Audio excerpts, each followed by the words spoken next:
and Kenyatta National Hospital having 400 detained patients. The hospital doesn't have enough beds, so we detain them in a very inhumane manner. But yet you're being charged on a daily basis. The bill continues to accumulate, even if you're sleeping on the floor.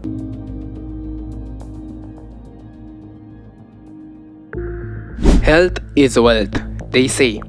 But what happens when the currency of health is valued differently across borders? In this documentary, Us the Truth Lab, bring you the journey through the contrasting landscapes of healthcare in Kenya and in the United States of America, from bustling city hospitals to remote clinics, from cutting-edge technology to resourceful improvisation. We explore how two nations address the universal need for health. What is the difference in US and in Kenya? How is it done and how do they do it? This is the video that tells you about the healthcare system in Kenya versus the US. Welcome to the Truth Lab. Ensure that you like, share and subscribe to this channel. If you're a returning viewer, thank you so much, and if you're a new viewer, welcome.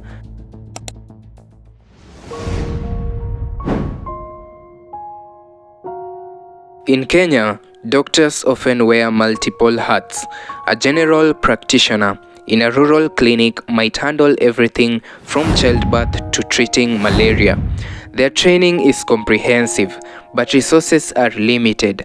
According to the Kenya Medical Practitioners and Dentists Council, the doctor-to-patient ratio is approximately 1 to 6,355. Highlighting the immense workload faced by Kenyan physicians.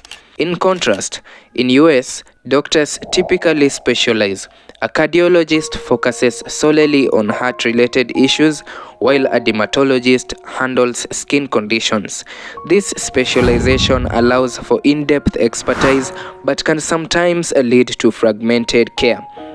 It is a shame to say, but unlike Kenya, the American Medical Association emphasizes continuous professional development, ensuring doctors stay updated with the latest medical advancements. Well, I thought of a quote that said, "A jack of all trades is a master of none."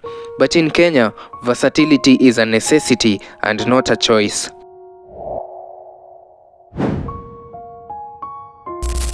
Professionalism in healthcare encompasses ethics, communication, and patient respect. Kenyan healthcare professionals often operate under challenging conditions. Despite resource constraints, many exhibit unwavering dedication. However, systematic issues like understaffing can strain doctor-patient relationships. In the US, professionalism is reinforced through stringent regulations and continuous training. The American Medical Association outlines clear ethical guidelines, ensuring accountability.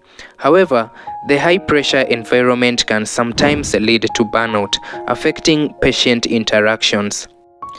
But one thing I came to realize while researching this is respect is earned, honesty is appreciated, trust is gained, and loyalty is returned, and both systems strive for this ideal. I mean, both the US healthcare and the Kenyan healthcare has earned respect from its respective clients.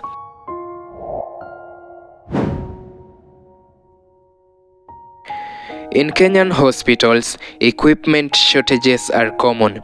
Clinics may lack essential tools like X-ray machines or sterilization units. Healthcare facilities often rely on donations or second-hand equipment. Conversely, US hospitals boast state-of-the-art technology. From robotic surgery systems to advanced imaging devices, the infrastructure supports cutting-edge treatments. Companies like McKesson supply a vast array of medical equipment nationwide. After hearing of this, you might think that in Kenya, we are disadvantaged or just lazy to do this.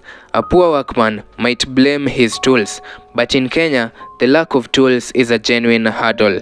Blame to the government. My countrymen are just so hardworking. I am a good example of a hardworking Kenyan, so subscribe already.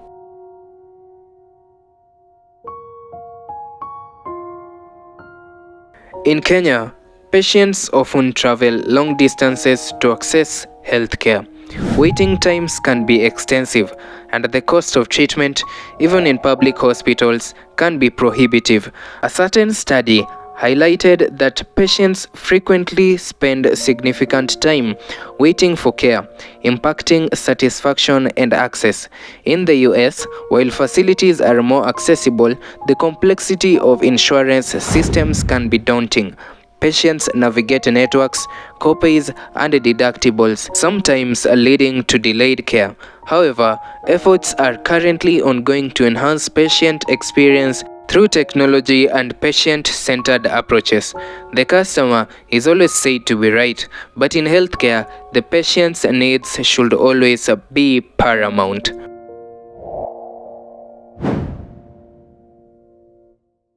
In Kenya, antibiotics and other medications are often available over the counter, leading to concerns about misuse and resistance.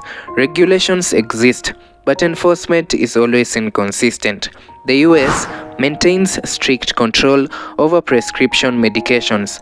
Drugs are categorized into schedules with specific guidelines for prescribing and dispensing. This system aims to prevent abuse but can also limit access for those in need. They say too much of something is bad, but in medicine, balance is crucial, and this balancing we lack here in Kenya for sure.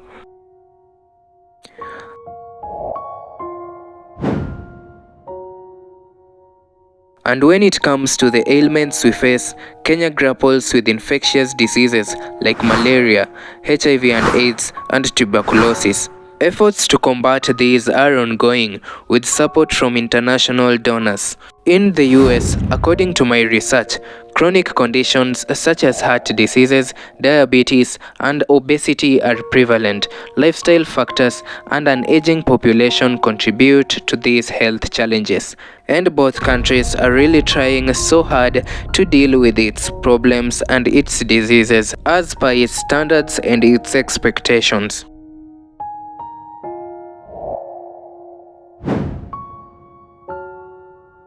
In Kenya, universal health coverage is a work in progress. The National Health Insurance Fund (NHIF) currently SHIF provides some coverage, especially in public hospitals, but many citizens pay out of pocket, leading to financial hardship. According to the World Bank, more than 1 million Kenyans are pushed into poverty annually due to healthcare expenses. In the US, health insurance is complex and fragmented. There is Medicare, Medicaid, private insurance, employer-sponsored plans, and the Affordable Care Act (ACA). Despite being a high-income country, millions remained uninsured or underinsured. Even a spider's web becomes a trap when it's badly spun. And in both countries, the web of insurance sometimes traps rather than protects.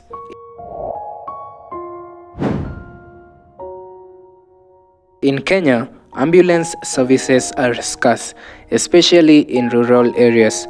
Emergency response is often slow, and many rely on taxis or motorbikes to reach to certain hospitals. There are heroic efforts by groups like Kenya Red Cross, but systematic support is still lacking. In the US, 911 is a lifeline. Emergency medical services are highly professionalized, with the response times measured in minutes and ambulances equipped with life-saving gear. However, a ride in an ambulance can cost over $1,000, creating a barrier to calling for help. A stitch in time saves 9, but access to that stitch depends on where you are and where you can afford.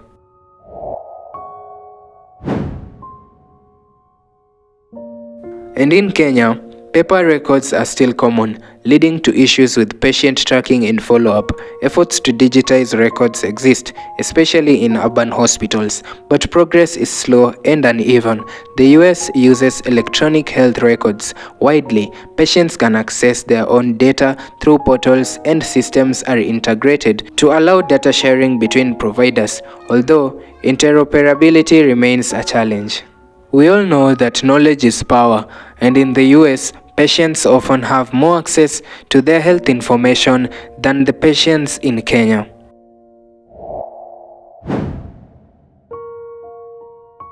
In Kenya, mental health is heavily stigmatized. There are very few psychiatrists, less than 100 for a population of 50 million, and mental health facilities are limited. Families often hide mental illness due to social shame. In the US, mental health is now more openly discussed, and there is growing access to therapy, medication, and support groups.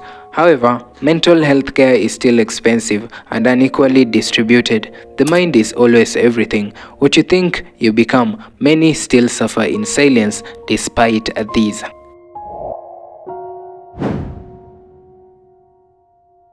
Kenya has made progress in reducing maternal mortality, but access to prenatal and postnatal care is still limited, especially in rural areas.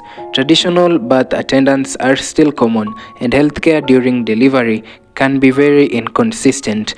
In the US, maternal care is advanced, but racial disparities still persist. Black women are 3 times more likely to die from pregnancy-related complications than white women, according to research. The old adage goes, it is always the hand that rocks the cradle that rules the world, and both nations, the US and Kenya, must just do better to protect mothers and babies. 2 countries, 2 systems, countless lives touched by the hands of healthcare.